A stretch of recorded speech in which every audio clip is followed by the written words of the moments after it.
Hello, everyone.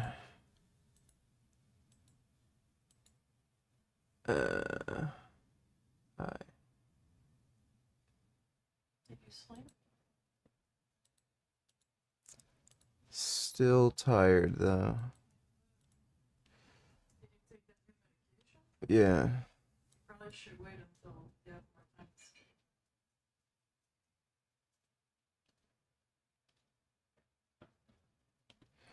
Let's see.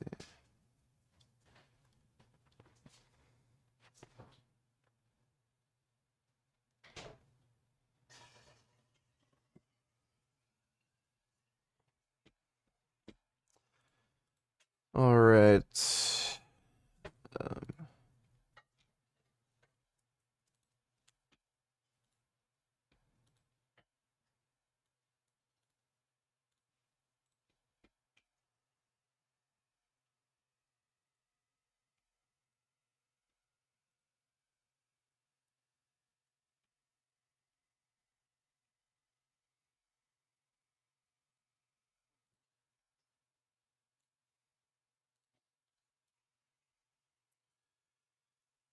Yeah, I'm a little low on energy. I'm a bit tired, okay? Let's see.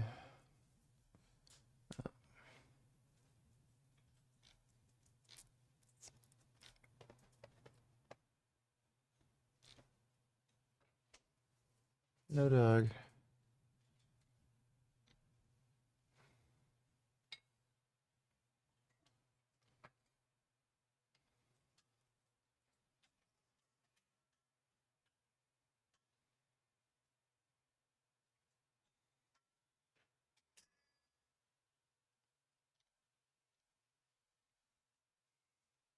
Yeah, it might be. Because, like, here's something else that I feel like really gaslit on. I used to repeat all the time that the big reason for people supporting Hamas was because of corruption, I think, and bad governance from the PLO, because the PLO, as well as being kind of the terrorist stuff, was that they were very corrupt. And even then, the split was like what 44-43 or 44-42 or something. Yeah. Sure. So. Yeah, maybe. Like, I guess there's obviously a reason that there's never been like a big Mandela-esque leader in Palestine, right? Mm-hmm. They do have someone who's kind of described as the Mandela of Palestine, but even he's in jail for doing terror attacks in the past. It's just that his language and his rhetoric right now is that he still endorses two-state negotiations. Yeah. What can I do for you? Okay, I'm basically caught up through 2005, and then I know a bit of cursory information around the last 18 years, and the bit that I know as I continue to move through these like final 15 years, I feel like it's gonna push me harder and harder in one direction. Okay, so I'm gonna see if you can pull me back a little bit from this. All right. Okay. So here are a few feelings that I have, okay? Just feelings, all right? One feeling is that I think I feel pretty comfortable laying most of the blame for the lack of an Israeli-Palestinian solution at the feet of the Palestinians, namely the PLO, namely Arafat.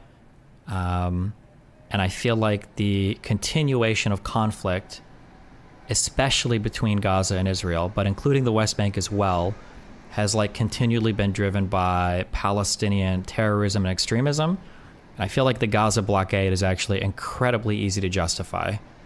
These are like the feelings that I have right now. I don't know if it's going to change as I dig more into like the particular Gaza wars, but just on the cursory stuff I've read, I feel like it's going to continue to go more heavily. Yeah, again, Palestinians are the ones who were fucking,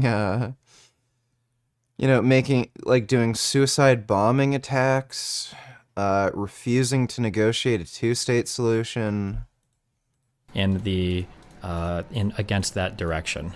Where do you want to start? I mean, once Hamas are in, they couldn't really not blockade, because the whole point of the blockade was because of they would just take everything they could to make weapons. I Sure. don't have a problem with that. As for who's to blame for what the peace process not working, basically, are you referring to Oslo or Camp David or? So Oslo seemed like a good start, and it feels like both sides were making okay progress, even if it was slow. However, so for instance, we got the establishment of the Palestinian Authority, which was really good. We've got Israel in talks with an actual government. I believe we've got even some withdrawals of settlements from the West Bank. So post-Oslo Accords, I feel like we're pretty good.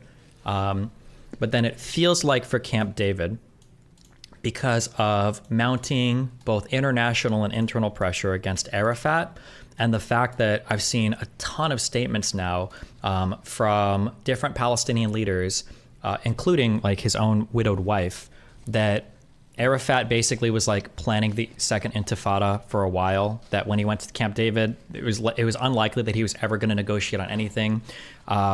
That it seems like most, even Arab states, were saying that they couldn't believe the unimaginable deal that was being offered to Palestine at the Camp David Accords, that for Arafat to walk away from that and then for us to walk right into the second intifada feels like a support of the Israeli feeling that Palestinians will only ever settle for a one-state solution, that a two-state solution will never be agreeable, and it has to be like one state. That's what it feels like.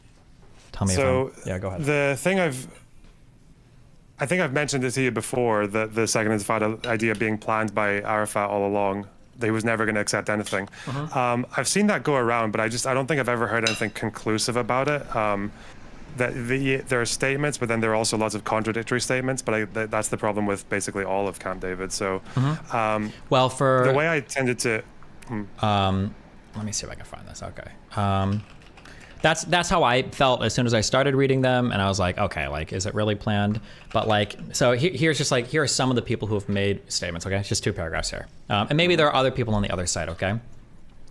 Support for the idea that Arafat planned the uprising comes from Hamas leader Mahmoud al-Zahar, who said in September of 2010 that when Arafat realized that the Camp David summit in July 2000 would not result in the meeting of all of his demands, he ordered Hamas as well as Fatah and the Aqsa Martyrs Brigade to launch military operations against Israel. Al-Zahar is corroborated by Mossab Hassan Youssef, son of the Hamas founder and leader Sheikh Hassan Youssef, who claims that the Second Intifada was a political maneuver meditated by Arafat. Ahmed $20. Ahmed, just focus, you're better than them. The world is so cruel to you because they envy you, so you just need to keep your head high and middle finger higher. Never stop fighting. Don't let these grumpy motherfuckers get to you. I'm counting on you. I don't know what the hell you're talking about, but thanks for the donation, Ahmed. Appreciate it. Now, that guy, to be fair, also was an informant to the IDF. Take that as you will. Youssef claims that Arafat had grown extraordinarily wealthy as the international symbol of victimhood. He wasn't about to surrender that status to... Am I happy today? Wouldn't say happy, but I feel normal. I'm tired as fuck right now because I took medication to help me sleep. I didn't sleep yesterday night, and I was up until like fucking like 3 in the afternoon, and then I just went and got my new medication for sleep, and I took that, and I'm still sleepy. Responsibility of actually building a functioning society.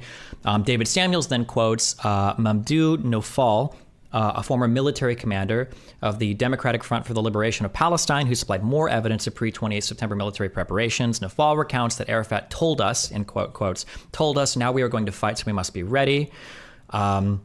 And then Arafat's widow, Suha Arafat, reportedly said on Dubai television in December of 2012 that her husband had planned the uprising, and then quoting from her, immediately after the failure of the Camp David negotiations, I met him in Paris upon his return.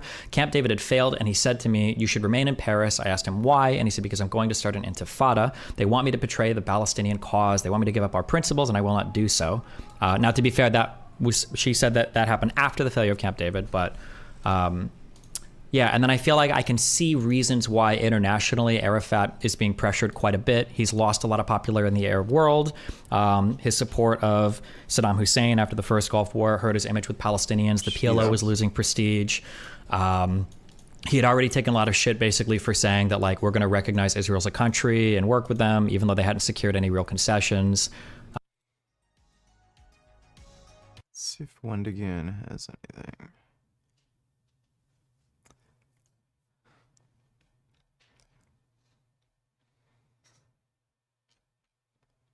No. So when it comes to me making YouTube videos, it's probably no secret to you guys that Leafy is here as one of the people that inspired me early on. Even with my content on this channel to this day, I wouldn't say that the actual content I make, as far as like, you know, the videos I put out are that reminiscent of Leafy, but probably my attitudes and sometimes maybe my voice or jokes I make are probably somewhat reminiscent of that guy. And you know, for a while, I think early on when I was making videos, especially in a time when Leafy was super hated online, I really used to not like that label, especially when I was much younger, when I was like 15, 16 on YouTube. I really didn't like it, but as time has passed, I've just kind of come to embrace the label. It's like, whatever, I don't really care. At the end of the day, if somebody wants to reduce my content down to that, it doesn't upset me that much. You know, he was like the biggest commentary channel of all time, pretty much. I don't think anyone else will ever top him. But it has been interesting to watch him come and go from YouTube time and time again, to the point now where he's actually left the internet once again. I managed to make a few videos about him, managed to get a community guideline strike on one of those videos where I basically just talked about the various dramas he was getting in. I'm pretty sure I posted a call we had on one of his Rumble streams on my YouTube channel here, and people got to see that. But he's once again left the internet. Nobody really knows where he is. I've seen people posting like, Leafy's online on Discord, but he won't message me back on Twitter, and he's basically just dipped from the internet. You know, in that respect, Leafy's flakiness is something that really reminds me of one of my other friends who, I think he has ADHD, and I believe Leafy does as well. But he's basically someone who, like, it's extremely hard to hold his attention for almost any extended period of time. Even when he's offered to like work on projects for me, like currently he's supposed to have edited a video for me. No, donate dollars. I'm looking for new shoes and I want to buy shoes that are vegan. What would you suggest to do to find out if certain shoes are vegan? Thanks in advance. Well, usually if you just type in like vegan shoes in Google, you'll find, you know, like online lists of good vegan shoes. You can also just look at like, so search for, you know, shoes on whatever website you use to look for shoes. If something looks good, again, you can use the Google to see if they're vegan friendly. Most of the time they'll list the full materials of the shoe and like on whatever website you're using, and they'll say if they contain leather. But if they don't list materials, you can always just, again, use the Google, see if there's any information somewhere else online on whether or not they're vegan, and you can also just contact the company. So, you know, like Nike or something will have, you know, customer support, and just email customer support, ask if X shoe is vegan friendly or not, and then you'll know. So those are all ways you can look for vegan shoes and make sure they're, you know, free of any leather or wool or whatever the fuck else they use for shoes. Thanks for the donation, No. Hope that helps. It's been about a month since he said that it would be done, and once in a while he'll message me and be like, yeah, it's almost done, and then it just like he'll just dip and forget about it. And the thing is, at first I thought he was ducking me, but the last time he worked on a video with me, like, he actually did have it done on the time that he said it was done. Just getting him to send it to me and respond to my messages was such a pain in the ass. And I think a big part of that maybe is that people with ADHD just can't help themselves. I genuinely don't know, because most people I've met who have ADHD or claim to have ADHD, like, they're not this intense. But once in a while I'll meet someone who has it, and they are a pain in the ass to get a hold of and work with in any respect. But they also tend to be really prolific. Like, this friend I have is, you know, one of the funniest people I've met. He makes really cool art, really cool music, really cool stuff in general, cool videos, great at drawing. And Leafy, while he's not good at those specific things as far as I know, in his own way, he was very prolific. You know, he was putting out a video every single day for a while on YouTube. He was really killing it at the game back then, and there's no doubt that, you know, part of the reason he blew up is due to his decent work ethic back in the day. You know, he was willing to put out a video every single day. Something that, for some reason, most YouTubers have to make videos complaining about mental health breaks when they have to do a video every day, you know? And, like, some of these people probably do need a mental health break. Fair enough. I'm not trying to hardcore claim that, you know, nobody needs a mental health break. But I will say I think a lot of YouTubers complain too much about my mental health when it's like, go to the gym. You'll probably feel a lot better. Stop spending every single second inside. Spend 20% less time inside your bedroom and you'll probably feel 20 times better. But anyway, back in the day when Leafy was killing it on YouTube, there was a time period when, you know, I was pretty young, and I probably would call myself a YouTube sheep back then, okay? I was not the base god you guys know me as today. And so when iDubbbz made the content cop, and when a bunch of commentators like Hey Watch Your Mouth, Elvis the Alien, and Herotic made videos complaining about Leafy's behind the scenes behavior, I kind of just was like, hey, this guy's a piece of shit. Nobody should ever like him again. He's a horrible human being. There's else being made fun of for something that you yourself were guilty of. And instead of recognizing that in yourself, you decided to say, oh, well, that was never me. That never could have been me. That was just this guy who makes the money off of it. Not me, who makes him, I guess, underpaying one editor who he's not going to look like that anymore. But I think a lot of people were calling him fat. There's not much going on right now. Let's see if Frank uploaded anything. No.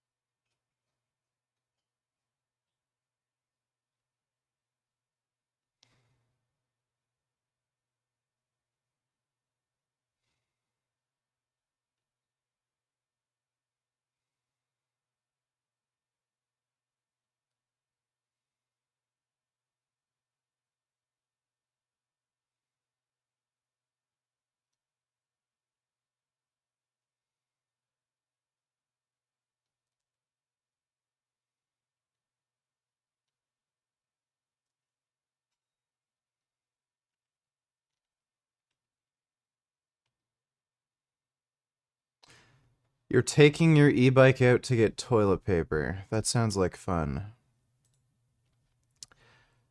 Yeah,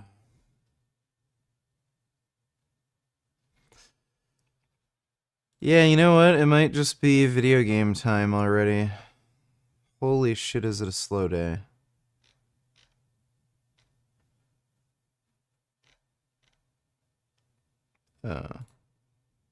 What do you get when you mix the MP5, one of the greatest submachine guns ever designed?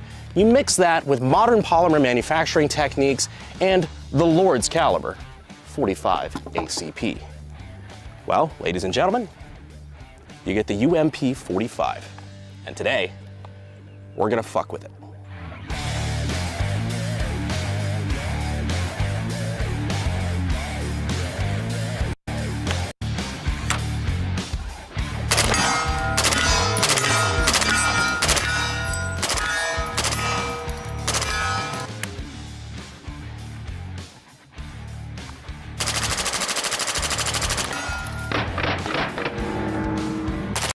So, we are release those audio files of you saying heinous shit in those lobbies.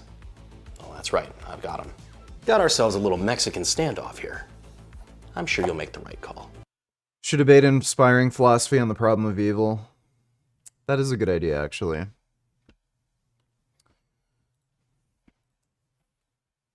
Inspiring philosophy.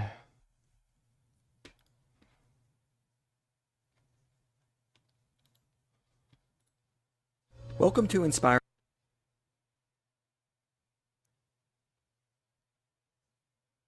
He doesn't have an email.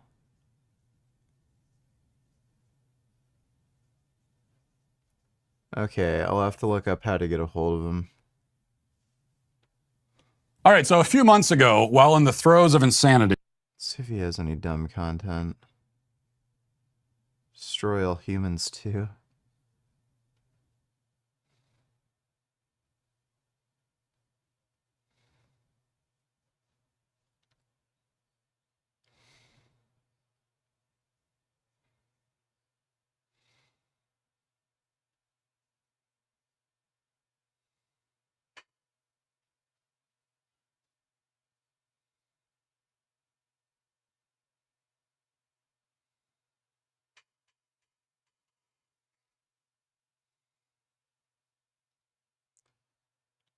Matt Walsh hasn't posted anything interesting. So the UMP-45, what is it? What's a gun? Hey. Video over. Oh, I am way gayer than you are. Yeah? I walked the other two dummies. Hmm. My bicycle, the pedal assist, either by pedaling or just using the throttle, it randomly just stops working all the time. I had to actually cycle home. And first, it would start working again if I changed gears, which is new, and now it doesn't make a difference, it just stops working. Huh. It's just kind of fucked since you've fixed other stuff on it. Okay, that's weird. Yeah, it's very annoying. I was thinking of just getting you a new bike.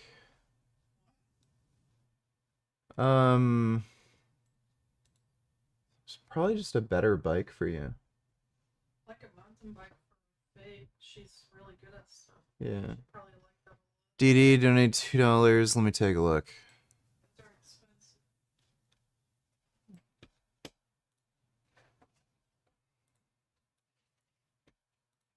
Eat if you are a strict vegan. Any of them, right? Go on. Who's gone for it? Which of these can you eat if you are a strict vegan? Any of them, right? Are they gonna say almonds and avocados aren't vegan because of bees or some shit? Go on. Who's gone for it? No, why not? Was one of them made out of animals? No, so almonds and avocados, There you and go. all of them, in fact, it's the same reason as honey. Oh, They can't exist bees. without bees, and the bees are used in, well, let's call it an unnatural way, because they're so difficult to cultivate naturally. All of these crops... Yeah, stupid. Holy shit.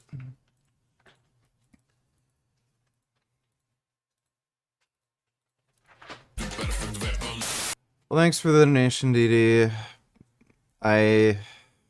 Specifically, this is HK's submachine gun chambered in 45 ACP. The reason they did that is there was a couple people requesting 45 ACP, namely United States military, law enforcement, you know, that sort of thing. 45, of course, being a lot more popular in the United States than it was over in Europe. They also wanted to do is take some of the Kraut space magic that was the HK MP5 and make it a little bit.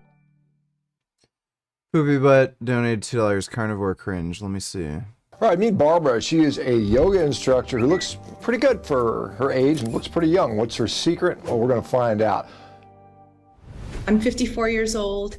I have 3 grown children, a grandbaby on the way like any day. She's ready to pop. Early in her life, Barbara became obsessed with exercise and began eating less. And about when I was 11 years old, I started exercising and calorie restricting.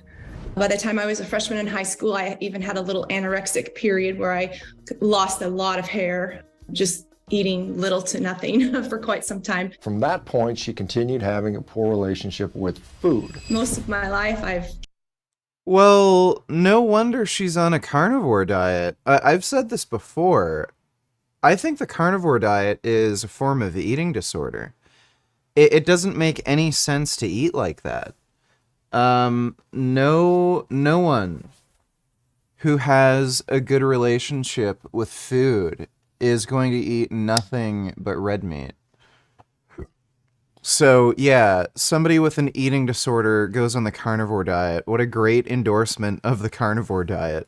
calorie restricted, exercise excessively, binge eating is completely a part of my everyday yo-yo dieting for many years.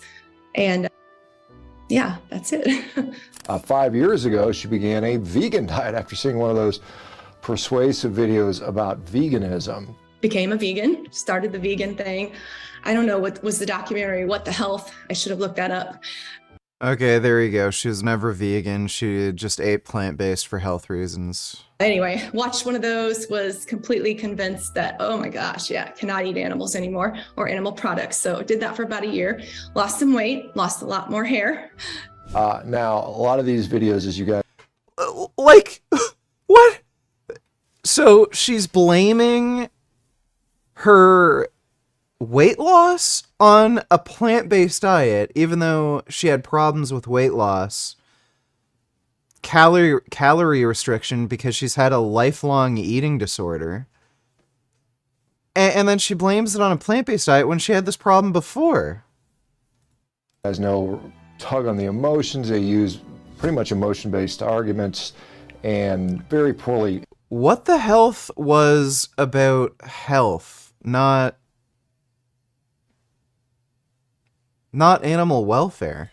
Misinterpreted science to convince people of the merits of that particular strategy. Now, how did Barbara enjoy her vegan diet? Let's take a look. But yeah, I remember visiting my daughter in Phoenix, and she was taking me to these wonderful German restaurants and all these restaurants. And you talk about restrictive when you can't have meat at a German restaurant. You're left with sauerkraut and what? It was terrible. And the vegan diet was... What? Go to a vegan fucking restaurant then. Like, what the fuck? These people are just insane. great for her health, provided all the nutrition she needed, right? I was feeling better in the beginning, and then I started losing my hair, like really thinning out my hair. So I got on biotin and then just a crap ton of other supplements. This is just so crazy. Yeah, I was losing weight, I was losing my hair. Rather than eating more and making sure I'm getting enough nutrition, I started taking hair loss supplements. Like, what the oh my god, this is hard to watch. That I literally took over 20 pills a day. I kid you not. And it was just an array, because I listened to everything that you need to have when you're on this diet. And none of it clicked with me. Like, why do you need to be on all these supplements if you're getting everything that you need from your foods? Her diet also involved a very high carbohydrate intake, of course, but since a vegan diet is supposedly so nutritious, she must have felt very satisfied while eating it, right? Well, no, not really. Snacks throughout the day, healthy snacks, fruit or whatever, and then just come home and then just be so starving that I would, there's a half. You weren't eating! Like, you were losing weight! No shit, you were hungry! Oh my god! What? These are just such easy fixes. Eat more then. Oh my god. Half a bag of Doritos left, I'm finishing it off. If there's Thin Mint cookies, the Girl Scout cookies, they're gone. Barbara finally hit a point where she couldn't take it. She's lying. She's fucking lying. So now she's saying, oh, I was barely eating anything and I was losing weight. And then she's talking about eating like full bags of Doritos. Clearly you weren't eating it, like if you were losing weight Anymore, and knew that it was time for a change. She decided to leave the vegan lifestyle and try a ketogenic diet. Well, how did that work for her? Let's take a look. I slowly transitioned to basically a high carb keto diet. So not even, I'm sure my carbs were high carb keto diet. That is literally an oxymoron. still not even under 100 per day. So I still had the high carb thing. I don't know, start doing the fat bombs, you start doing the keto treats, and I was just a very dirty keto. So again, still, in my opinion, a standard American. This person doesn't know what she's eating. She has such a bad relationship with food. She literally does not know what she's eating. Crap, atrocious diet is what I was still on, even with keto, and then still taking all of the supplements because I still was not feeling like myself at all. So clearly a keto diet provided more challenging for Barbara, and she did not find the health that she was looking for. So she heard about fruit and honey. So how about that? At one point, I was listening to Dr. Paul Saladino, and I started thinking, oh, maybe I need fruit. I'll add it back in some fruit and honey. That didn't work for me. That was just going right down that whole carb addiction path. If there was a whole bunch of grapes, I'm going to eat every single one of them. And that, I knew that wasn't going to work. Barbara found a group of... You're okay. What does she mean by didn't work for me? Like, I'm just confused. She's saying I would eat a whole bunch of grapes. Okay. Like, what happened? Did you die? Like, this is just baffling. of us that were promoting a carnivore diet. She began following that particular diet. Started going down the whole listening to all of the influencers on Instagram for sure. And then lots and lots more podcasts. I found Dr. Anthony Chafee and Dr. Ken Berry. Of course, I was listening to your podcast. And that's when it all started coming together. And that only took a month or two to where actually her and I both at the same time pretty Have you seen the Creation of RoboCop docuseries? It's pretty good. I have not. much started carnivore last June. I'll be sure to watch that. I really like RoboCop. So we're coming up on our year carniversary. She began to see many improvements in her health. All bloating and indigestion, GERD, anything like that, it's completely gone. So that right there felt amazing. But I'm like, oh, but can I stick to it? Of course, you're eating healthy. You're not eating crap anymore. Of course, your stomach's going to feel flat. Of course, you're not going to. I would lay there in bed at night after eating like something I shouldn't have eaten. And then just your belly's churning. You can't sleep. So immediately digestive issues. Then came better sleep. And I was also experiencing night sweats at the time, going through perimenopause. So I lost the night sweats, slept better. Even her vision had improved. And this is interestingly something that many people adopting these styles of eating often talk about, vision actually getting better. Many people report that any addictions they have seem a lot easier to beat, and Barbara also noticed this as well. For me, the biggest thing was alcohol, that feeling that I needed that every day. Oh my god. She was an alcoholic and she didn't mention this. Like, holy fuck, dude. Like, yeah, you're an alcoholic and you're wondering why you're feeling bad. Okay. I was always be like, after my work was done, after everything was caught up, in just like a reward at the end of a busy day. And I can still have a glass of wine or something, and I don't know that I was a true alcoholic. I wouldn't even consider myself that. When somebody is drinking every day, I consider that somewhat. You were drinking every fucking day. You're an alcoholic. But a functioning addiction. Like many people, Barbara has learned that being free from food cravings can be a really transforming experience. This way of eating is the first time, like, I do not fall back in the ditch ever. I may choose to someday have a piece of cake like you do sometimes, but I don't desire it. I don't have any problems with pushing the carbs away. And it's just been so freeing. The food freedom is huge for me. I'm just feeling better than I ever have in my entire life. She's seeing big improvements in how well she can think and how calm she feels. And this is something that a lot of people notice. They often call it a zero-carb zen or a carnivore calm. Basically, as their energy levels sort of stabilize, so do their moods. And they generally report kind of just a general happiness, kind of a calm sense of happiness and well-being. Barbara was able to return to the exercise she loves. She does get some resistance about her diet from fellow vegan yogis. A lot of yoga people reach out to me like, you're not a true yogi. That doesn't bother me at all. Barbara knows that she's eating the diet her body needs. It is making her feel stronger too. She's also saying this woman is just a fucking whack job. Holy shit. Are there any ethical issues with working as a food delivery driver since most food that is delivered is not vegan? I would say no. The reason being is you choosing not to deliver food is not going to save a single animal. So I would say no, because you not delivering food is not going to prevent a rights violation. Thanks for the donation though, Jessica.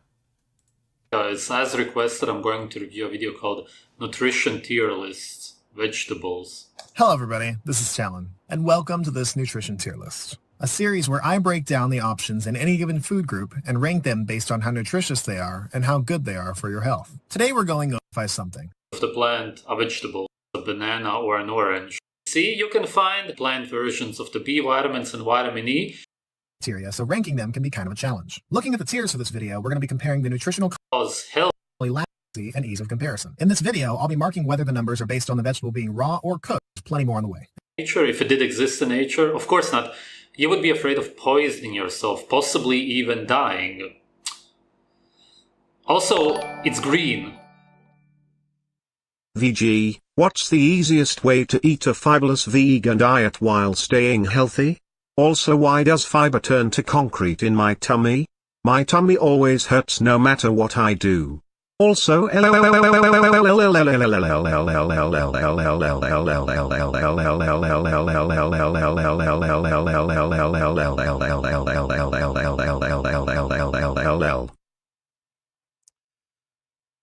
don't know if it's possible to eat a 0 fiber diet, but a low fiber diet is possible for sure.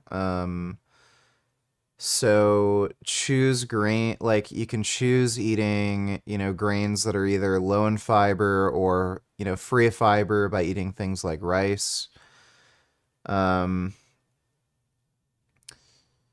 You can have things like seitan as a protein source. Seitan's not particularly high in fiber.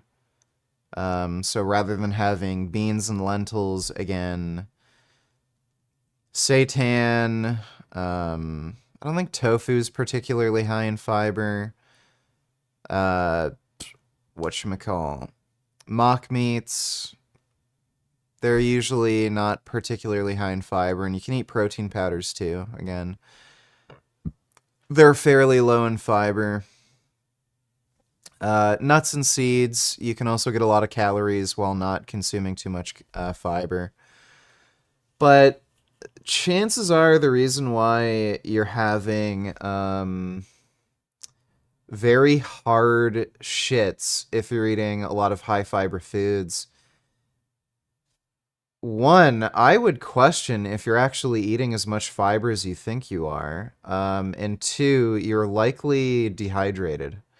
Usually when your shits are like really rock hard, you need to like drink more water.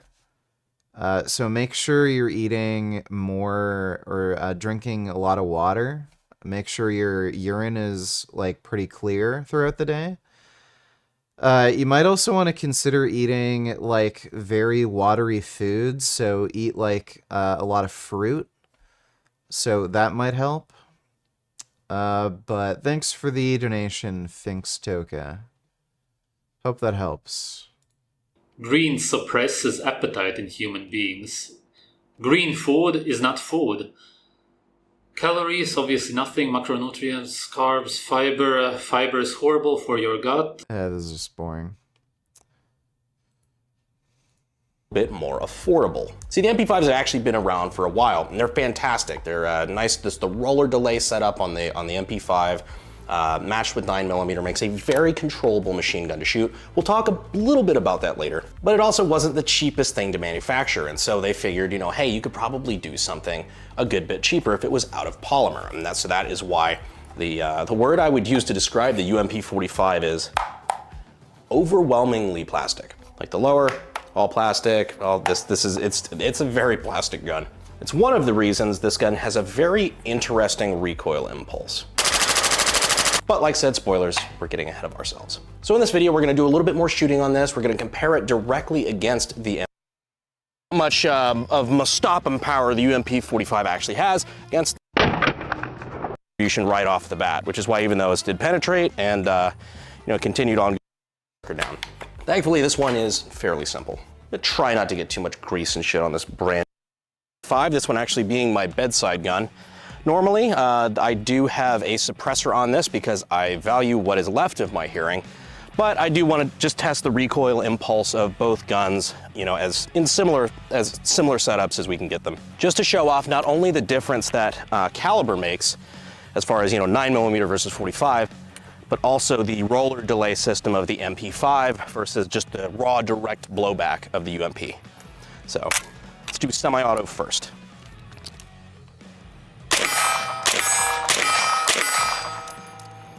You see, very, very easy, very controllable. Virtually no recoil. Let's go ahead and drop it down into auto.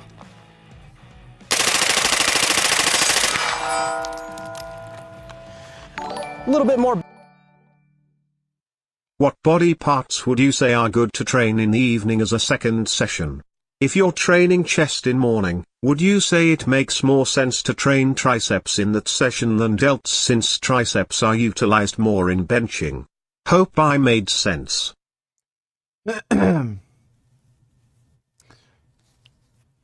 Usually if you're training 2 sessions, it's just because whatever you're doing, it's just takes too long for it to be done in one single session. So it doesn't really matter how you split up your sessions.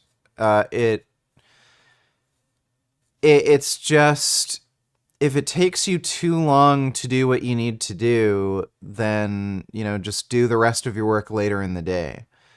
So if you are training chest, shoulders, triceps, and it takes you too long to train all of that, you can split it up however you want. You can do chest and then shoulders, triceps later, or you can do chest, triceps, and then shoulders later in the day, or you can do chest, shoulders, and then triceps later. I wonder what has happened to that pussy-ass fake John Penis lol, the biggest fucking poser I've ever seen in my life. My mom is vegan as well as myself and keep up the no-holds-bar attitude? Well, thank you, Spalding. I have no idea. He has done so much weird, retarded shit. I don't think he knows what he's doing with his life.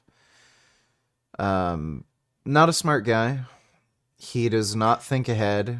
And I guess he's just looking for a normal job, I would have to figure. Thanks for the donation, though, Spalding. So, yeah, as long as you're getting all the work done you need to get done, that's all that matters. It doesn't particularly matter how you split up your sessions if you're doing 2 sessions. What matters is that your training sessions are a reasonable length. So you probably want to stop weight training if it's taking you more than an hour and a half to finish your training. And if it's taking you more than an hour and a half, you probably want to split up your training. So like hour one session, hour another session, or if it's like an hour and a half, maybe 30 minutes later in the day, something like that. Hope that answers your question. Thanks for the donation, Prismo. Sneed, nigger, dab, yeet. Sneed, nigger, dab, nigger, dab, yeet. Sneed, nigger, dab, nigger, dab, yeet. How is Jazzman? Richard? Are you Richard, or are you Pochard? I'm vegan BTW. Vegan nigger for life. 7 quintessillion 777 quatuordecillion 777 tridecillion 777 duodecillion 777 undecillion 777 decillion 777 nonillion 777 octillion 777 septillion 777 sextillion 777 quintillion 777 quadrillion 777 trillion 777 billion 777 million 777,777. Well, thank you for that. 777 niggas for life. I think Jasmine's doing just fine, and don't think I'm poor chard. But appreciate the donation, man. Thanks, bro. Also, are there any videos that pique your interest on the Mike Israel channel? Hey folks, Dr. Would Mike be cool here to see for you the- debate him on something besides veganism. Big live overpopulation. I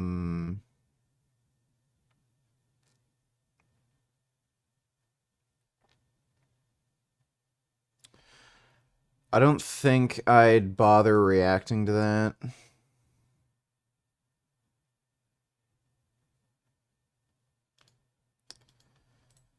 The best 2 arguments for overpopulation are resource scarcity.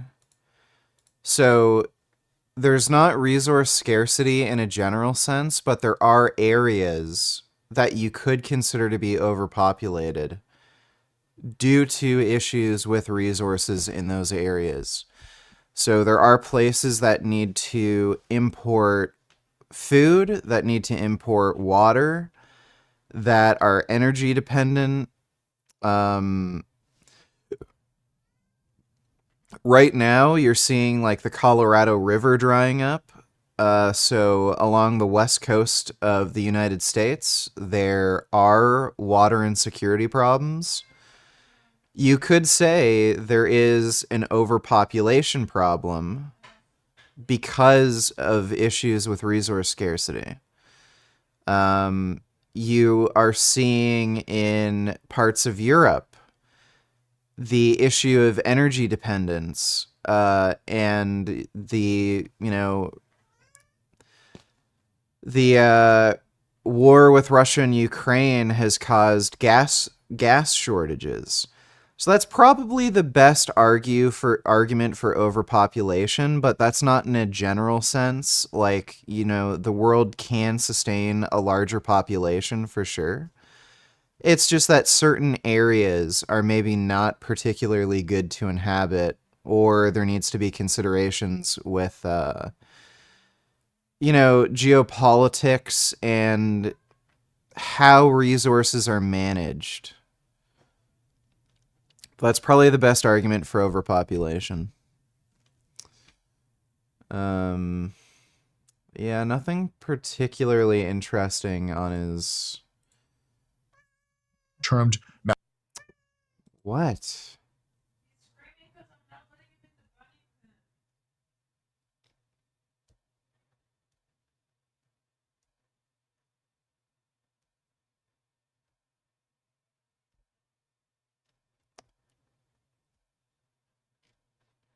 Yeah, I don't see anything good. Faxton donated $2. Don't know VG. I've tried high fiber and low fiber. My tummy always hurts. Could I have Crohn's disease? Also, was Mao Zedong kind of hot in your opinion? He was not. He was pesky in my opinion. He was retarded and insane.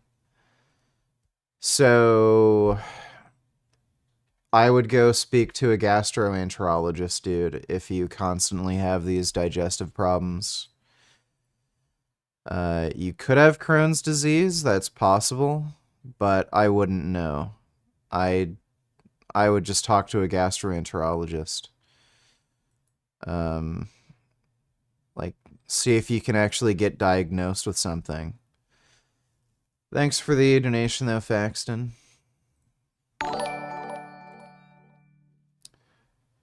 I hate you, Tremble, donate $2. Religious people are scumbags. Let me see.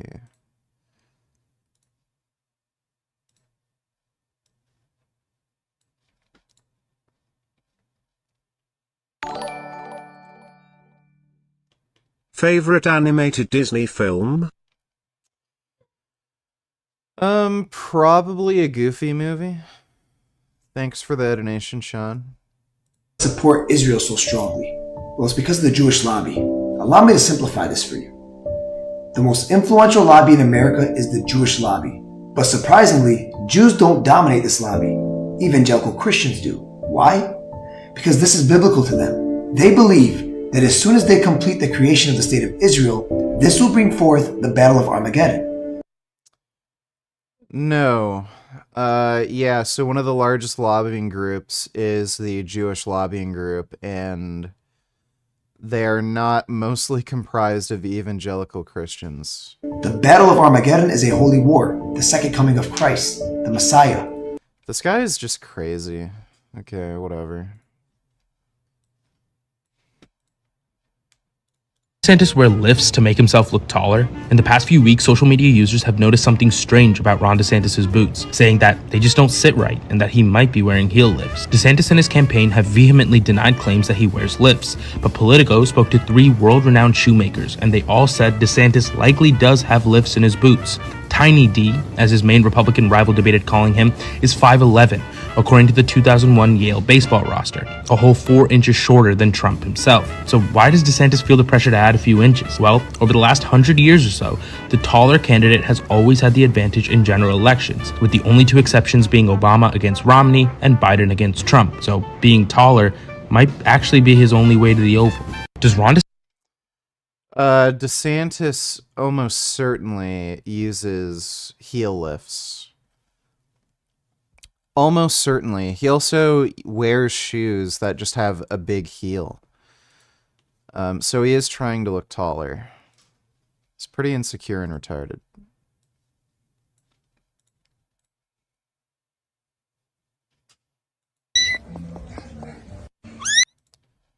Yeah, sure, whatever. You're feeling suicidal, help. Well, if you tell me what your issues are, maybe I can help a bit. But thanks for the donation. I hate to see you tremble.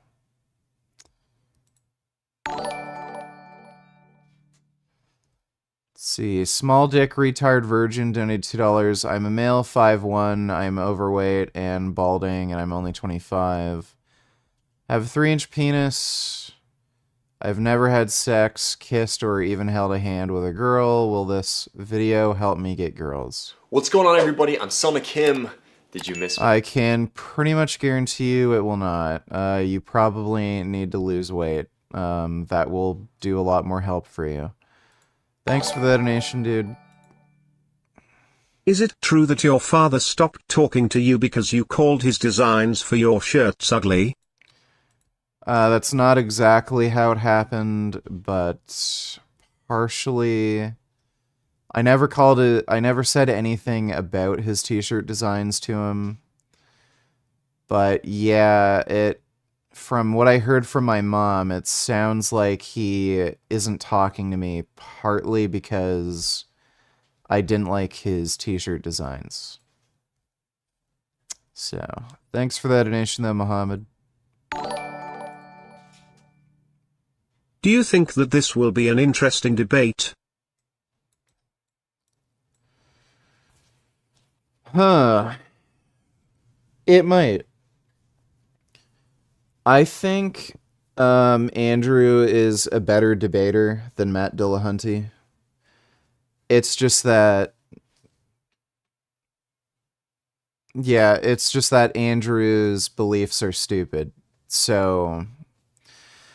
It might be interesting. Andrew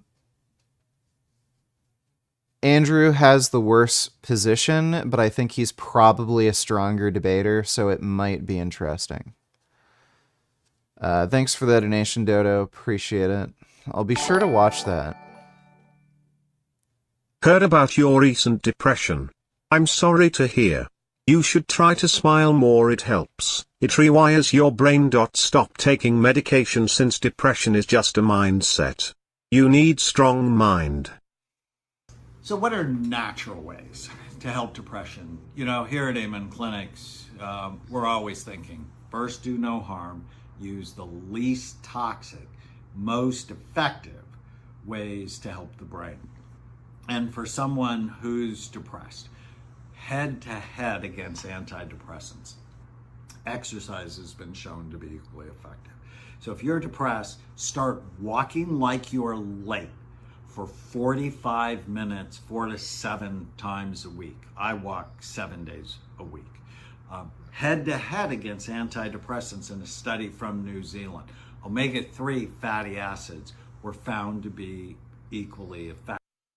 They are not. This guy doesn't know what he's talking about. Head-to-head against antidepressants, learning how to not believe every stupid thing you think, I call it killing the ants, the automatic negative thoughts, has been found to be helpful. So, this guy doesn't know what he's talking about, but... Yo VG, what would you do for work if you got wiped from the internet and had no savings to fall back on? Here is a bonus meme of red pillars cringe. I guess I'd fuck your mom for money. Ready for this? The lesbian divorce rate is 3 times higher than gay. Yeah, somebody already sent me this video. Thanks for the donation, Lobsters for Life. Who cares about the lesbian divorce rate? Apparently this is starting in 1 minute 30 seconds.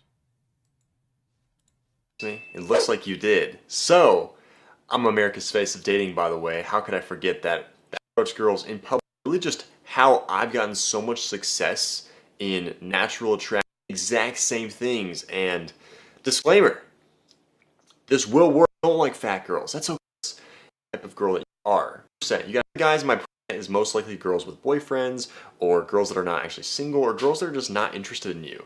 But the girls that are interested in you, if you just do this exactly how I tell you to do this, and you actually start on a level playing field with the girl, you're going to crush it. You're probably going to have. This doesn't make sense. If you're cold approaching, they're not going to have an interest in you. I saw you watching a vid about the UMP and thought of this.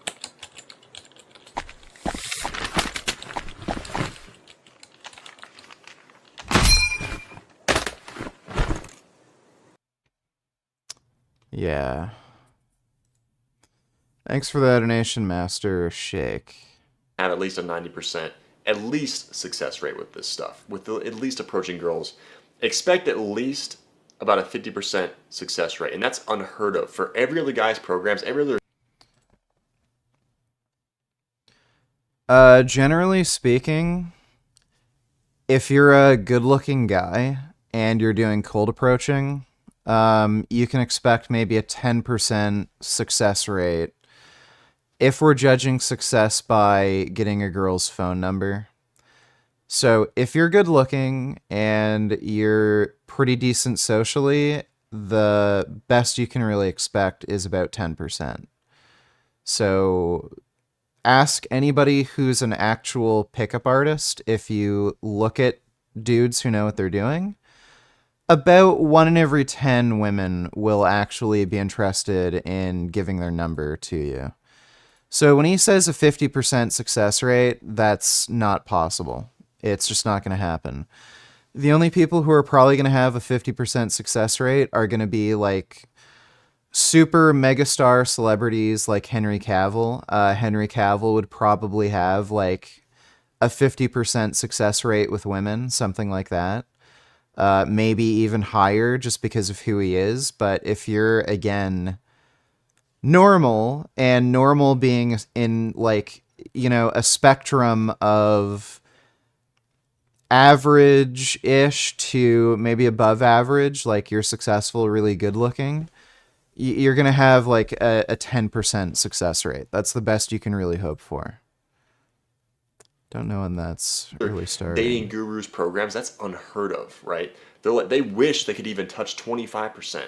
And we're over here getting a 50% success rate. That means a girl chasing girls off the dating app, we're really using that link in the description. Let's get you going on there. Like, he's like invincible at that point, right? You have a great income, you have a lot of money, you look good, and you got. If you're cold approaching, a girl is not going to know how much money you make. A great girl. What is anyone ever going to come? Can you work for us? Well, I can shake my ass for you, but that's going to cost you. So as long as you give me 50 PayPal buck, sure. Thanks for the donation, Leo. Come at you about, right? How can anyone ever try to roast you? You have like the big three. So let's move into this though. This is a chart that I put inside my book, and if you guys haven't read my book yet, you need to get inside this book and read it, right? Waking the Core of Man. I don't know what, if you guys have been watching my content for more than a month and haven't read my book yet, I really have no idea what's going on in that brain of yours. I don't have any idea. But this is a chart that I put inside my book of what exactly it's going to look like. I've shown this in a couple videos, so I'm not going to fully describe it because there's a lot of juicier content that we have to get to. But most girls that you meet are going to be in the yellow or like this peachy colored zone right. Is his acting good? Did date model, so maybe he isn't gay? With whom have you had this great sex? I am not gonna tell you that. Fine. Don't tell me. Shell Gordon. Sheldon? No. No, you didn't have great sex with. Sheldon? I did too. No, you didn't. A Sheldon can do your income taxes. You need a root canal, Sheldon's your man. But humping and pumping is not Sheldon's strong suit. It's the name. Do it to me, Sheldon. You're an animal, Sheldon. Ride me, big Sheldon. Doesn't work. I had it all planned out. Planned out? What was that shit in the park back there? That was me planning everything out. Now take some of the goddamn money. You deserve it. You did great. I can't. I'm not a robber. I'm leaving. You're not going anywhere. You're an accomplice. You're a criminal now, boy. I didn't know you were gonna rob a bank. Now, as you can see, we have an open... This is terrible acting. Dylan Donate Tellers, have you ever had a panic attack before? No, can't really say I have. That shit is crazy. Also, like seeing a chilled outside of you. Alright, well, thank you, Dylan. Appreciate the donation, dude. floor plan here that can be accommodating to any sorts of adjustments you'd like to make. The refrigerator has a state-of-the-art built-in ice cream machine and also doubles as a hatch that conceals the entrance to a secret system of nuclear fallout tunnels underneath the house. Could we install a second oven? She loves to bake. We could certainly arrange for that. And there's a renovation add-on to the floor plan that allows for the installation of a conversation pit. All right, that's enough experimenting for one day. Jacob! She's doing great. Yeah, let's not push it though. What's your problem? Yeah, Jacob, what's your problem? Oh, please do tell us. I had to protect Renesmee from Bella. When I look at Renesmee, it's like a blind man seeing sun for the very first time. Bella, look, it's a wolf thing. What's a wolf thing? You know we have no control over it. We can't choose who it happens with. And it doesn't mean what you think it does, Bella. His acting is really horrific. What's going on, guys? Today we're doing St. Valentine's Day vlog and let's be friends. Yeah, this is the video where I proved he just hired this girl to go on a fake date. It was pretty funny. But yeah, Frank's gay. He found this girl on Model Mayhem. I made a whole video about it. He's really dumb. Thanks for the donation, Frankie boy. Yeah, he is gay as gay can be. Is this...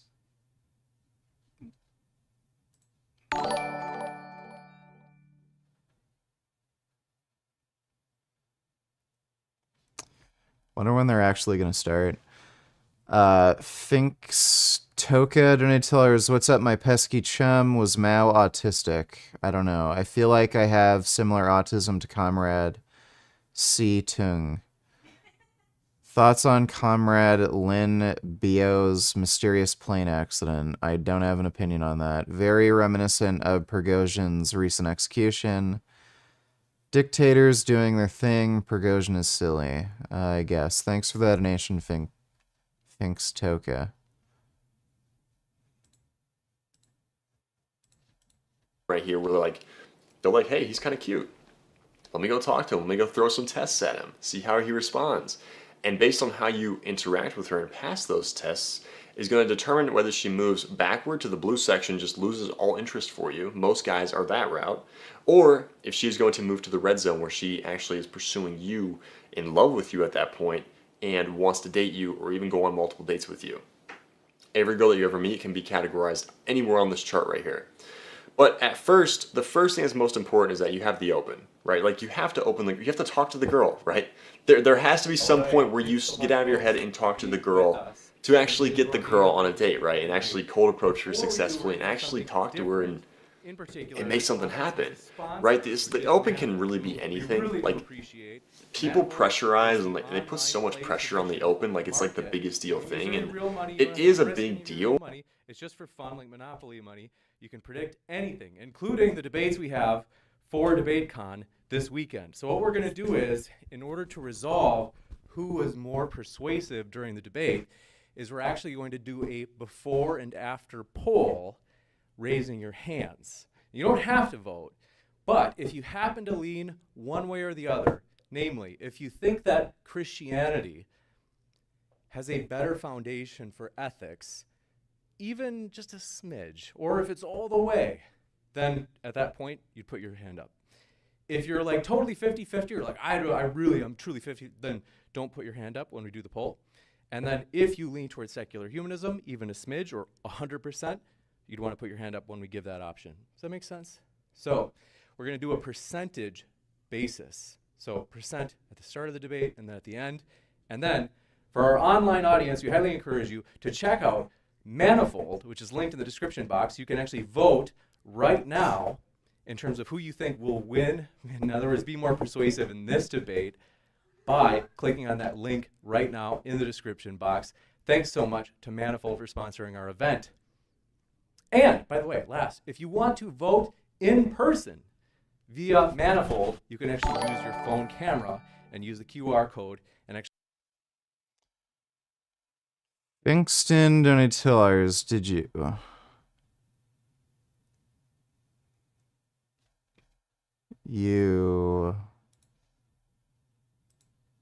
You sent me a Discord link. Check it out.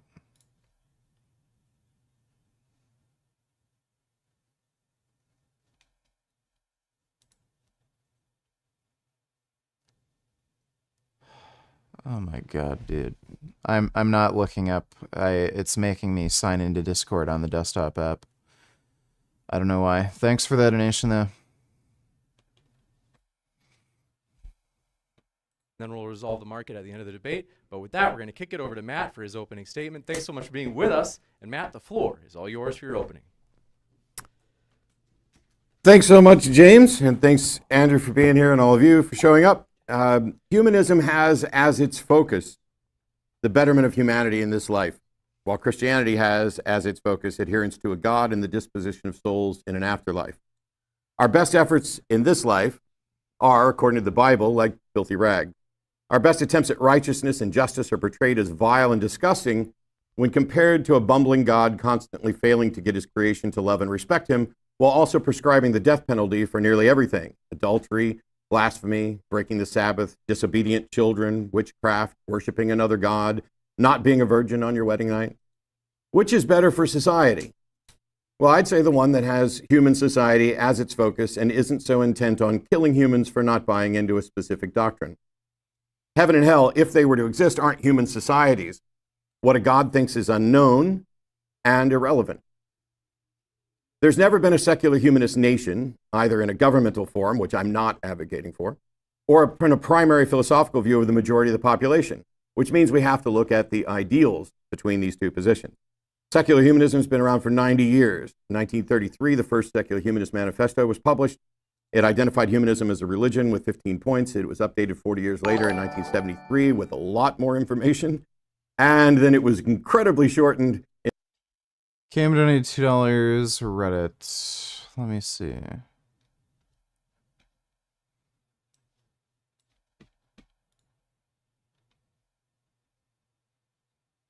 Okay, that's not anything.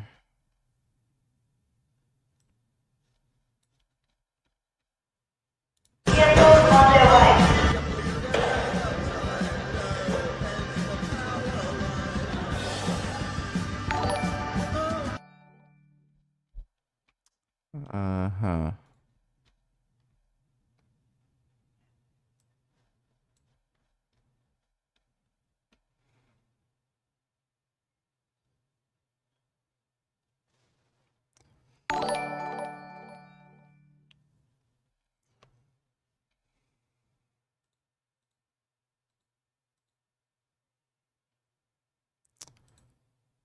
Yeah, groundhogs are pretty cute. Thanks for the donation, Cam.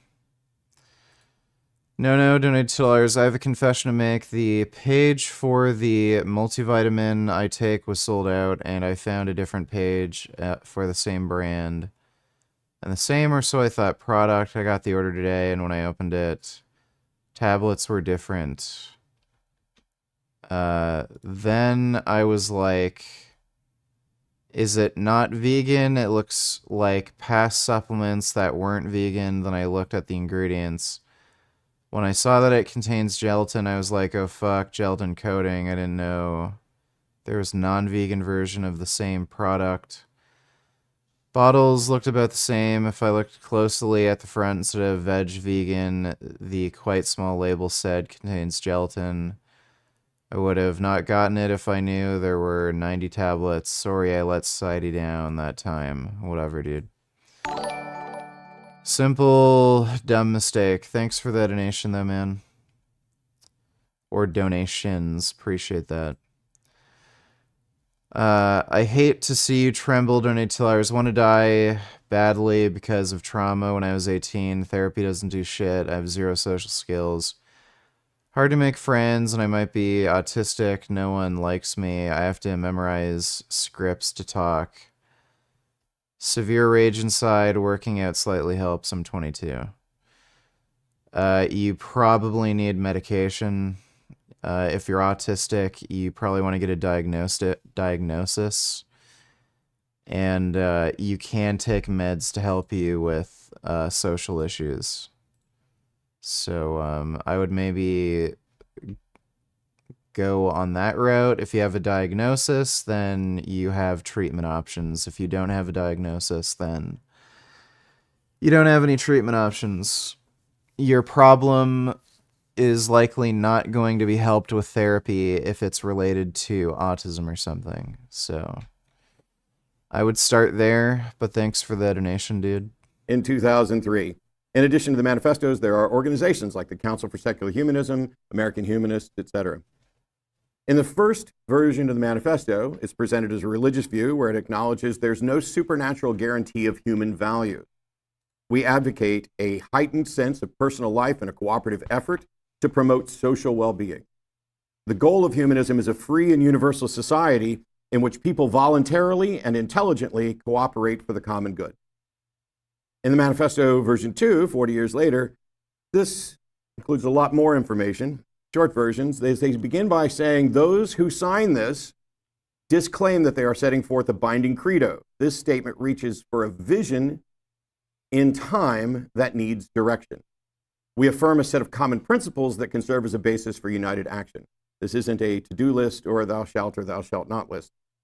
We're fine with religion's inspiration, but we're opposed to dogma and authoritarian views that place anything above human needs. Religions don't pass the test of scientific evidence. The promises of immortal salvation or eternal damnation are illusory and harmful. Ethics and moral values stem from human experience, and situational ethics stem from the human need and human interest. Reason and intelligence are the most effective instruments we possess. We are not advocating for the use of scientific intelligence independent of or in opposition to emotion, for we believe in the cultivation of feeling. Dodo donated, Dodo donated, Dodo donated, Dodo donated, Dodo donated, Dodo donated, Dodo donated, Dodo donated, Dodo donated, Dodo donated, Dodo donated, Dodo donated, Dodo donated, Dodo donated, Dodo donated, Dodo donated, Dodo donated, D bring me that fat fucking Sv3rige. Well, that's good to hear, Dodo. Thanks for the donation, dude. And love. Individuals are precious and their dignity is affirmed. This is important. Us, human beings, affirming the value of individuals and human beings is more powerful than a God affirming it, and it's infinitely more powerful than a human claiming a God affirms this, which is all we appear to have.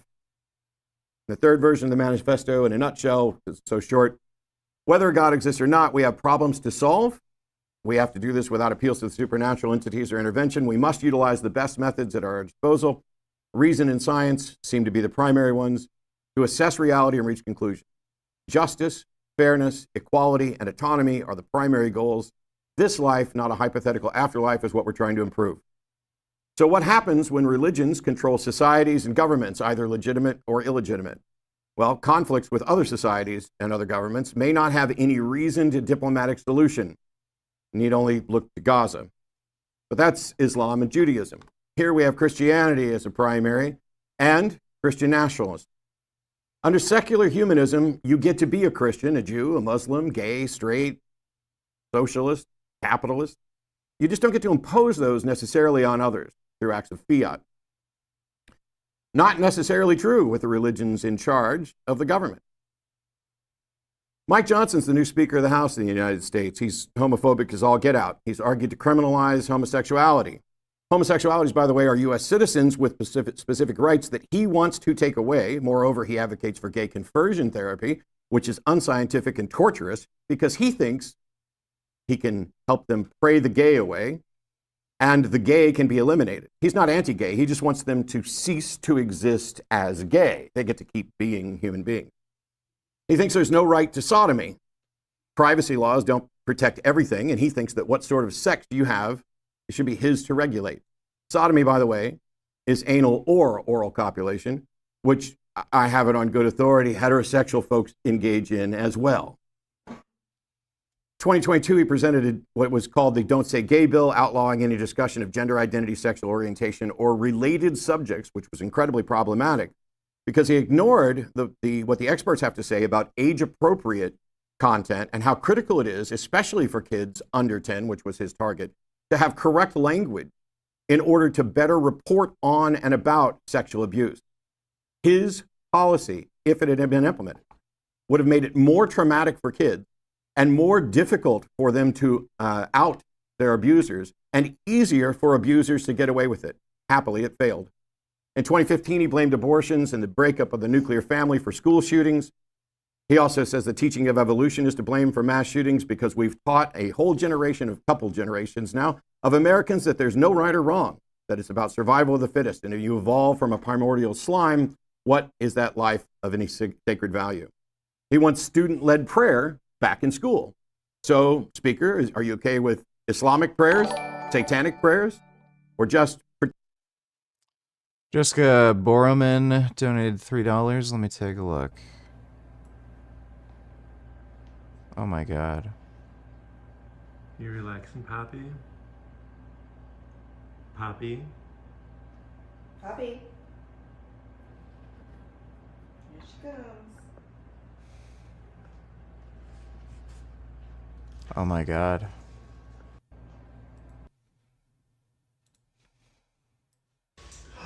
Puppy! Oh, what a sweet puppy! Yay! Hi, puppy! Groundhogs are pretty, well, prairie dog. They're pretty damn cute. Thank you for that, Jessica. Particular Christian prayer.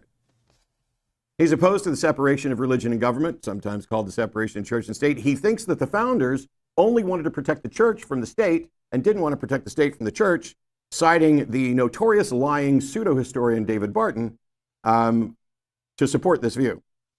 He definitely seeks to impose his views on others. Now, some of you are saying, hang on, he's the Speaker of the House, he's not the Speaker of Christianity, or that's not my type of Christianity. Great. But what is your type? What's your type of Christianity like? Because there's a lot of them. How is it better? And how can we make sure that we get your better version than the one that Mike Johnson wants? He thinks his version's correct. So do you. Countless denominations without consensus. He's already got more power than my opponent has right now. So I don't know Andrew at all. I don't know what version of Christianity he's advocating for. I didn't bother to look him up. We literally just met and said hello as I sat down here. Is his version of Christianity better? I really hope so, because it'd be hard to get a whole lot worse. But they point to the same book. They point to the same Savior, the same history. Liberal and moderate Christians provide legitimacy and cover to hide the fundamentalists and to allow them to engage in Christian nationalism. Secular humanism allows you to be a Christian right up until you try to oppose it on others, and then you get to keep being a Christian. You just don't get to practice it in the way where you're imposing it on others. You can pray, you can go to church, you can tithe, you can worship, gather, share, discuss, convert, vote based on your values. You can vote against your own best interest. I see people doing all the time. You can teach your kids your values under secular humanism. The foundational principles of secular humanism solve conflicts with data, debate, and discussion instead of coercion, conversion, or conquest.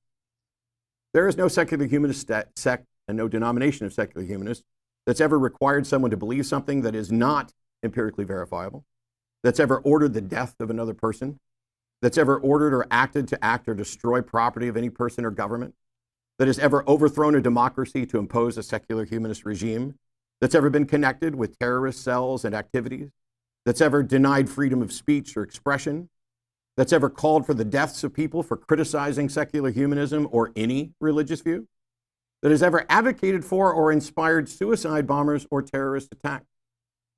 Those things are simply not consistent in any way with the core values of secular humanism. There is no threat to Christians, Jews, Muslims, Scientologists from secular humanism. There might be from scientific skepticism and rationality if you're not able to actually demonstrate the truth of your claim. But life, freedom, and an equitable relationship are the foundation of secular humanism. There is no list of thou shalt not or thou shalts, because we recognize that nearly every attempt at such a list fails at some point as we learn more about our world and about getting better at understanding the world better, about doing better, and being better in this life. The goal of humanism is a free and universal society in which people voluntarily and intelligently cooperate for the common good. If you have an objection to that or a better goal, what is it? All right, thank you so much for your introductory statement. We're going to hand it over to Andrew Wilson for 10 minutes. So thank you for being here, Andrew, and the floor is yours. You're welcome. For those of you who don't know me, my name is Andrew Wilson. I am the host of the one and only Crucible, the fastest growing debate channel on the internet, James. Just in case you didn't know. Appreciate that very much. Appreciate everybody being here. All of you are way too stodgy in this room. Very low energy. Just wanted to let all of you know that. Ladies and gentlemen of all pronouns, the Z's, the Zers, the hims, and hers, I would like to thank you for tuning in today for this exciting in-person conference on modern day debate. My name is Andrew Wilson. There's a few ways this debate could go. The topic is Christian ethics versus secular humanism, which has a better foundation. The funny thing is, I already won that topic because, as Matt explained to Jay Dyer, he has no justification under the skeptical belief structure to give an accounting for any meta-ethical presupposition he may have. Precept. He just kind of grants himself stuff. He grants himself logic, he grants himself reason, he grants himself an entire worldview, even though he's using an unjustified starting position for it. So I'm not honestly all that interested in doing the God not real dough debate because one, it's boring, and two, it's also really boring. It goes like this. I don't see enough evidence and remain unconvinced there's a God. Then I say, but you use the theistic worldview of justification like there is a God to grant yourself logic and everything else. So instead of that, I'm just going to grant Matt's entire worldview. 2/3 or more of this entire planet are all operating inside of a shared delusion that they were created by a sky daddy who loves him some slavery and murderousness. He thinks it's funny to kind of cosmically with people. That's his deal, kind of his whole thing. That's Matt's worldview. So now Matt's right, and the question becomes, should we let them to continue to believe in this nonsensical Stone Age madness, or do we stop them from engaging in it? My contention is, even if God isn't real at all, that people acting as though he is still superior to whatever nonsensical egalitarian worldview Matt can come up with. See, Matt also just acts as though the things he believes are true. He believes, and therefore acts as though logic is real, math is real. Everything is real based on his presuppositional belief that they are real. You see, human flourishing, the cornerstone of Matt's ideology and that of secular humanism, is totally meaningless. Flourishing by whose metric? From my perspective, for instance, attempting to lie to people who claim men can be women isn't human flourishing. From Matt's perspective, it is. Why? Why should the collective of humanity lie and say men can get pregnant? Why should they say that men can have periods? Things which okay, this is a terrible, terrible opening statement. So first of all, he basically made a precept argument. It's it's not even related to like the discussion. If he's going to argue that, you know, his like Christian worldview has a better ethical foundation than secular humanism, like he's going to have to demonstrate that using a precept argument saying there's nothing to ground it is unrelated to the topic. So like he can say, well, these ethical values come from nowhere or something. Like it's just it doesn't matter. And then secondly, he's just talking about how he doesn't think. Oh, apparently Matt gave up already. Wow.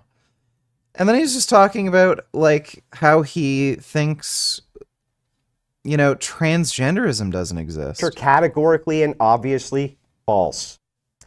That preserving homosexuality in society is good for human flourishing, even though they are reproductive dead ends. And that Western society and egalitarianism is superior to those evil theist society, even though the Western nations can't even reproduce their own populations, but instead have to replace their population with foreigners from those theist nations that can reproduce. Let's start with a basic societal question recently asked of the West, who has now embraced a scientific and non-theistic approach to governing.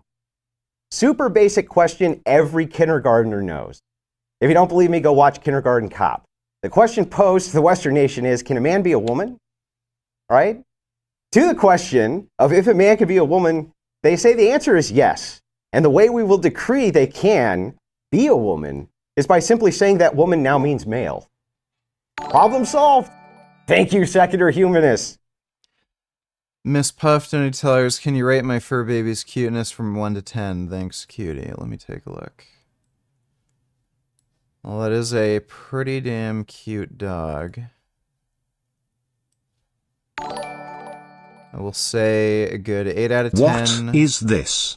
So, how will you get your donos to $10K/month? This is a debate on Christianity versus secular humanism, and I guess I'll just beg for money really hard to get my donos to 10K per month. Thanks for the donation, James. Appreciate it. I would say 8 out of 10 cuteness, and I'd say 7 out of 10. Thanks for the donation, Miss Puff. Thank you so much. Nope, not kidding. Why, you ask, would people be this over-the-top stupid? Well, it's simple. The good is the good, man. We have to do what's good for human society and human flourishing, and if you don't call these deranged lunatics something they obviously aren't, they might self-terminate, so in order to avoid that, we need to make everybody on planet Earth lie to them. This is human flourishing. Just redefine shit, pretend it's true. How laughably absurd this worldview is. Matt will often say, I remain unconvinced. Well, Matt, I'm also going to use your standard. I need for you to 100% convince me beyond a shadow of a doubt that males can have babies. What's the answer going to be? No, Andrew, you big stupid. Males can't have babies. Men can have babies. Because we just defined man to include females, dummy. Well, Matt, I remain unconvinced. I'd like Matt to convince me that if you are a male and you are having sex with another male, which would not be allowed in my version of a secular humanist worldview, how is it that you're not just basically having sex with a guy with a wig on? I really want to know the answer to that question. Not just me, but all rational people who aren't lunatics also want to know why "it's ma'am" isn't a complete and total crock of garbage. Because I remain unconvinced that it isn't a total lie, and that these people don't just pervert the language to include their own perversions and then add human flourishing at the end. Matt has said he wouldn't make a law stopping 9-year-olds from having sex with each other. Not kidding. Now, I know this is going to sound a little bit totalitarian, but I would in fact create laws that made it a crime for a 9-year-old to have sex with their 9-year-old. I would hold the parents criminally liable for allowing this to happen in my evil authoritarian society, where I don't even let 9-year-olds have sex or the parents go straight to jail for negligence. Now, I think that's better for human flourishing. I think maybe parents would be far less likely to let their 9-year-olds do that if they went to jail. This is a really weird opening statement. He is just prattling on about just a bunch of things he disagrees with. Like, these aren't actual arguments. Stupid me. Next, I would in my authoritarian society decree that all simulated sex acts in public were criminal offenses and would make sure that all people went to prison for the crime of indecency, which doesn't assist with human flourishing, and I'd like to know why I'm wrong. Secular humanism can basically be whatever the hell you want it to be. It doesn't really need the principle of freedom or the starting axiom of freedom and peace in order to postulate whatever it wants. It's sloganeering. They're slogans. They don't mean anything. Okay? Why do 9-year-olds need to be able to have sex in order to advance humanity? Why do we need to lie about a person's sex in order to advance humanity? Why are these things necessary for human flourishing? Why are decency laws bad? Why would Christian ethics stop flourishing when the theist mandate is to reproduce and the secular mandate is let's just all have sex and have fun, bro? That sounds way worse for human flourishing. In fact, I would say not reproducing is the worst possible thing for human flourishing, because if there's no humans, how do you flourish? So I guess, in essence, step 1, I remain unconvinced.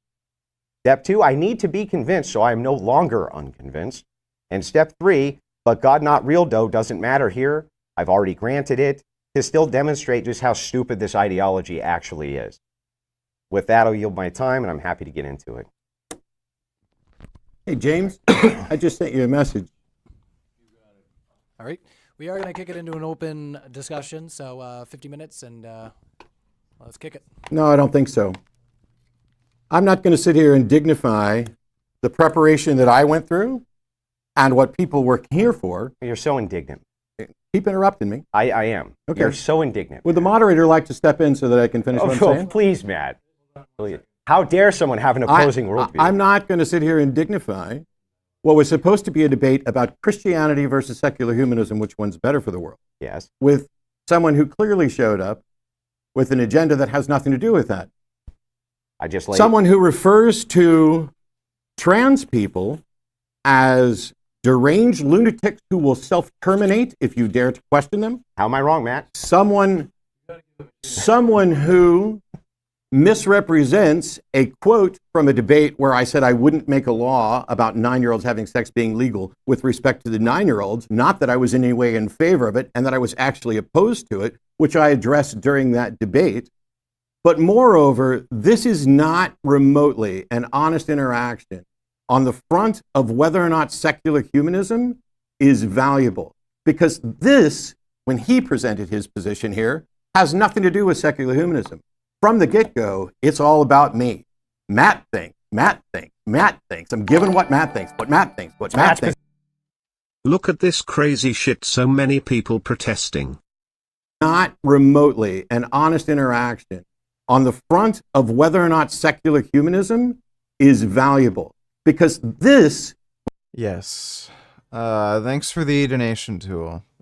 Position, it's Matt's position. I came in with the Secular Humanist Manifesto. I came in with positions that aren't just that aren't merely my positions. Oh, well, as long as multiple people hold the position, it this makes it guy's valid. not serious, and I'm leaving. James, if you want a refund, you well, let me good know. day, sir. And I'll cover your refund, Mr. Cool. Matt. He just said he'd cover my refund. I would cover his refund. No. Nope. I can understand why Matt wouldn't be interested in debating Andrew. I think it's bad optically that he left. It does seem a little cowardly, but Andrew's arguments were terrible. They weren't even arguments. He just listed off a number of his own personal preferences and used a Christian presuppositionalist argument. I think I think the main reason Matt was particularly, uninterested in debating was because Andrew just comes off as if he's just clout chasing here. And he didn't come on to actually have a debate. He just came on to be a troll and piss people off. But I can understand. So yeah, I can understand why Matt left. It just doesn't look great optically. Nope. Cute Gains Donate $2. Think you may like this. Let me take a look.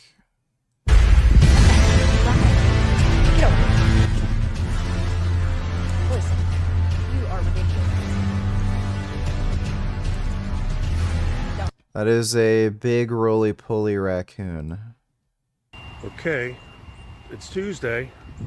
Trash was taken out yet? You guys are getting big. Oh, someone's scared over there. All right, let's get you guys out of here. Those are cute little raccoons.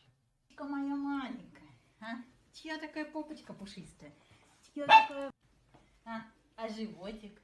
А животик чей? Wow. Raccoons are very cute. Marshmallows. Pistachios. She likes she even like, better. oh, look at the size of her, you big fat. What are you doing there? What are you doing there?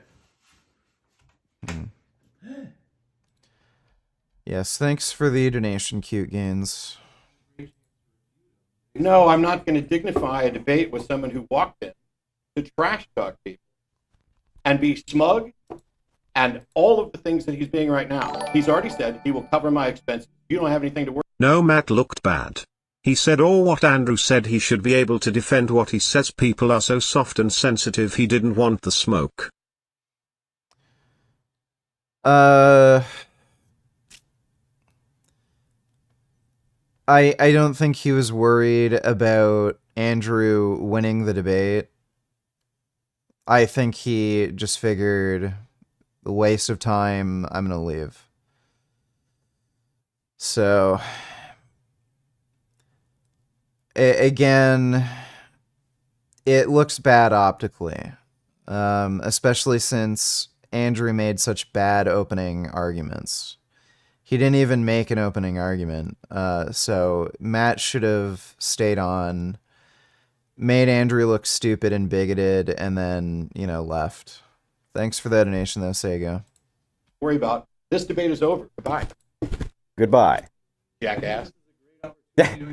Did you call me a jackass, Matt? Well, you and your husband have a good day, Matt. Have a wonderful day, Matt. Yeah. No, that was fine. I mean, if you're going to take a parting shot, I will too, Matt. Yeah. The thing is, my parting shot's correct. Tell me, I'm at my. You want to ask Andrew questions, do you? If you guys. Andy's concepts. Do you need a degree in psychology to know what a man and a woman are, sir? Well, apparently you need. Hold on. Just. I'm taking control. Please. I'm serious. I'm going to toss people if this gets out of hand. Seriously. I don't care. I will carry you out myself. So keep self-control. Okay. Andrew. This is unwatchable.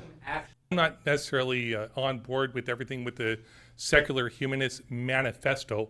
What specifically about the manifesto that he talked about do you find troubling? It's all lies. It's literally based on non-reality being subjectively interpreted as whatever you want. You can make bold claims. Specific, please. I'm giving you a specific one. If you, sir, believe that a man can be a woman and you can think that you can gaslight the entirety, are you going to let me answer the question or no? Go ahead. If you want to try to gaslight the entire... Yeah, this is just unwatchable and terrible. But it's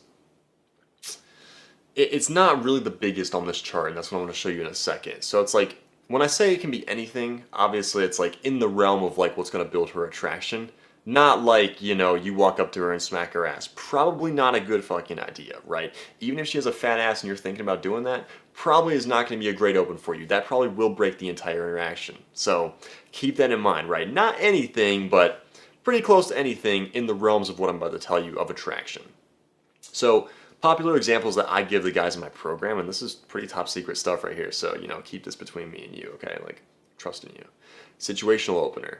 Right, I learned this way back in the day, but let's say like she bumps into you or like she stumbles into you, she drops her files or whatever, she's walking into like maybe she's a really hot lawyer and she dropped her files and you're just like, oh my god, like are you always this clumsy? Boom, opened. Now you're right into the interaction, right? Now you've gotten sucked in and now You have to build attraction, which I'm going to tell you in a second how to do, and then go for the close, right? That's the open right there. You have to get into the game in order to score, as they say. Push-pull. Something as simple as like, hey, I saw you back there and I thought you looked... Like, did you guys see that fight outside? Take action on it, right?